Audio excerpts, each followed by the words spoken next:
Tema renungan firman Tuhan untuk renungan hari ini adalah kuasa transformatif dari pencobaan. Belajar dari wabah belalang. Ayat Alkitab yang kita baca sesuai bacaan Sabda Bina Umat GPIB hari ini adalah dari Keluaran 10 ayat 1 sampai ayat 20 yang berbunyi sebagai berikut. Berfirmanlah Tuhan kepada Musa, "Pergilah menghadap Firaun, sebab aku telah membuat hatinya dan hati para pegawainya berkeras, supaya aku mengadakan tanda-tanda mujizat yang kubuat ini di antara mereka, dan supaya engkau dapat menceritakan kepada anak cucumu, bagaimana aku mempermain-mainkan orang Mesir, dan tanda-tanda mujizat mana yang telah kulakukan di antara mereka, supaya kamu mengetahui bahwa akulah Tuhan." Lalu Musa dan Harun pergi menghadap Firaun dan berkata kepadanya, "Beginilah firman Tuhan, Allah orang Ibrani. Berapa lama lagi engkau menolak untuk merendahkan dirimu di hadapanku?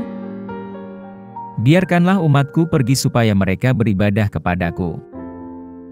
Sebab jika engkau menolak membiarkan umatku pergi, maka besok aku akan mendatangkan belalang-belalang ke dalam daerahmu. Belalang itu akan menutupi permukaan bumi, sehingga orang tidak dapat melihat tanah. Belalang itu akan memakan habis sisa yang terluput, yang masih tinggal bagimu dari hujan es itu, bahkan akan memakan habis segala pohonmu yang tumbuh di padang.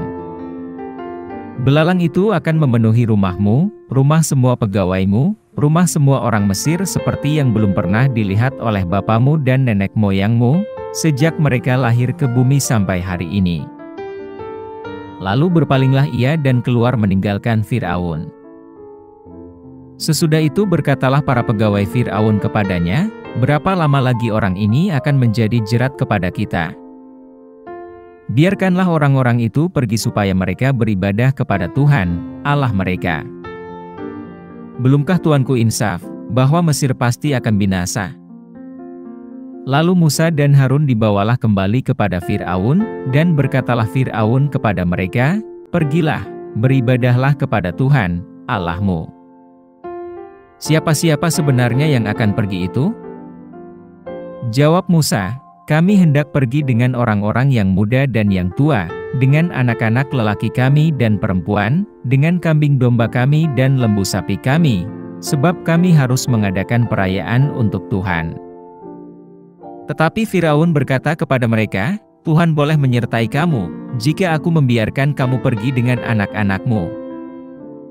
Lihat, jahatlah maksudmu. Bukan demikian, kamu boleh pergi, tetapi hanya laki-laki, dan beribadahlah kepada Tuhan, sebab itulah yang kamu kehendaki." Lalu mereka diusir dari depan Firaun. Berfirmanlah Tuhan kepada Musa, "Ulurkanlah tanganmu ke atas tanah Mesir mendatangkan belalang, dan belalang akan datang meliputi tanah Mesir dan memakan habis segala tumbuh-tumbuhan di tanah, semuanya yang ditinggalkan oleh hujan es itu." Lalu Musa mengulurkan tongkatnya ke atas tanah Mesir, dan Tuhan mendatangkan angin timur melintasi negeri itu, sehari-harian dan semalam-malaman, dan setelah hari pagi, angin timur membawa belalang. Datanglah belalang meliputi seluruh tanah Mesir dan hinggap di seluruh daerah Mesir, sangat banyak. Sebelum itu tidak pernah ada belalang yang demikian banyaknya, dan sesudah itu pun tidak akan terjadi lagi yang demikian. Belalang menutupi seluruh permukaan bumi, sehingga negeri itu menjadi gelap olehnya. Belalang memakan habis segala tumbuh-tumbuhan di tanah dan segala buah-buahan pada pohon-pohon yang ditinggalkan oleh hujan es itu, sehingga tidak ada tinggal lagi yang hijau pada pohon atau tumbuh-tumbuhan di padang di seluruh tanah Mesir. Maka segeralah Firaun memanggil Musa dan Harun serta berkata, "Aku telah berbuat dosa terhadap Tuhan, Allahmu, dan terhadap kamu. Oleh sebab itu, ampunilah kiranya dosaku untuk sekali ini saja, dan berdoalah kepada Tuhan Allahmu itu, supaya bahaya maut ini dijauhkannya daripadaku." Lalu keluarlah Musa meninggalkan Firaun dan berdoa kepada Tuhan.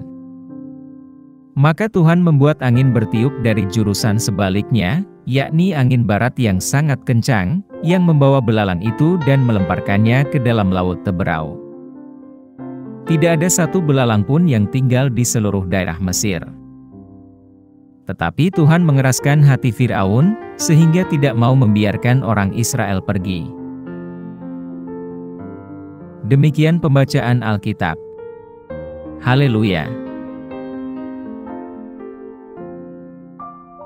Saudara-saudari buah hati Allah, hari ini, kita akan merenungkan satu bagian dari Alkitab, yaitu dari kitab Keluaran 10, ayat 1 dan 20. Dalam bacaan ayat Alkitab hari ini, kita menyaksikan wabah belalang yang menghancurkan seluruh Mesir. Wabah ini bukan hanya tindakan secara acak dari intervensi ilahi, tetapi peristiwa yang bertujuan dalam konteks yang lebih luas dari pengejaran Allah terhadap Firaun untuk membebaskan umatnya dari perbudakan Mesir. Ketika Tuhan terus menghadapi Firaun melalui serangkaian wabah, masing-masing berfungsi sebagai pengingat dramatis tentang otoritas ilahinya, dan berbagai kesempatan untuk bertobat. Wabah belalang, dengan kehancuran yang diakibatkannya, membawa pesan yang mendalam tentang kekuatan transformatif dari pengujian, sebuah pesan yang bergema selama berabad-abad dan tetap relevan pada saat ini. Apa pesan Tuhan untuk kita yang hidup di masa kini? Dalam konteks saat ini, yang ditandai oleh beragam tantangan dan ketidakpastian, kisah wabah belalang berbicara dengan kuat pada kekuatan transformatif sebuah pencobaan.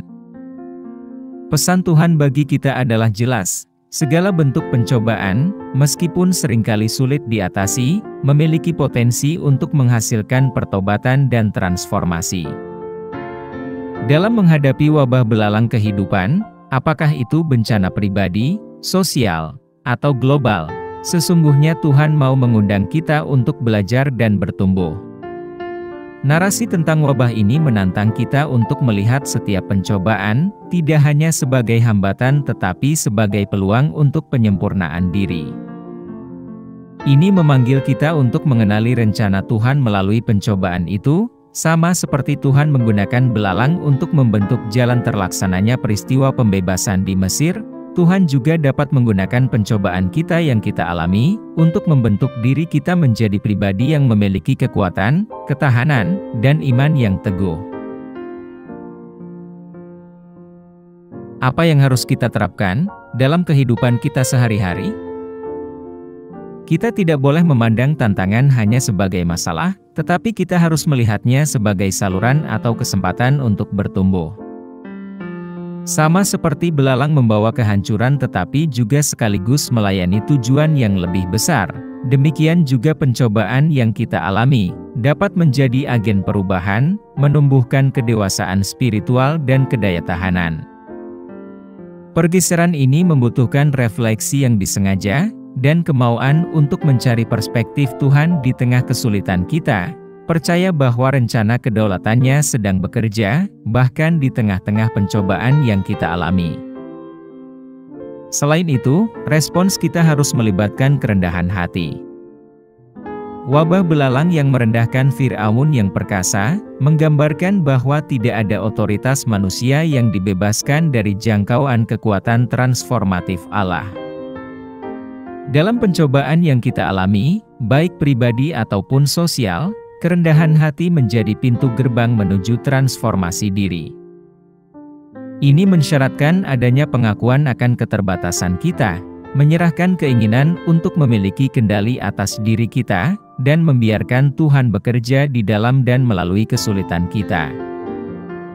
Ketika kita merendahkan diri di hadapannya, kita membuka pintu bagi anugerah transformatifnya. Mari kita berdoa. Tuhan Yesus, ketika kami merenungkan kekuatan transformatif dari sebuah pencobaan dalam kisah wabah belalang, kami mengakui otoritas kedaulatan Tuhan atas setiap aspek kehidupan kami. Di tengah-tengah tantangan yang kami hadapi, bantu kami memanfaatkan peluang untuk pertumbuhan dan penyempurnaan yang dibawa oleh pencobaan ini. Beri kami perspektif untuk melihat melampaui kesulitan yang ada, dan kepercayaan pada rencana transformatif Tuhan. Bantu kami untuk memiliki kerendahan hati dan iman, mengetahui bahwa Tuhan sedang bekerja untuk kebaikan kami, bahkan di musim-musim paling menantang dalam hidup kami. Kami pohonkan doa ini dalam nama Yesus Kristus, Tuhan dan Juru Selamat kami. Amin. Kiranya Tuhan menguatkan kita, dan kasih karunia Tuhan Yesus menyertai kita.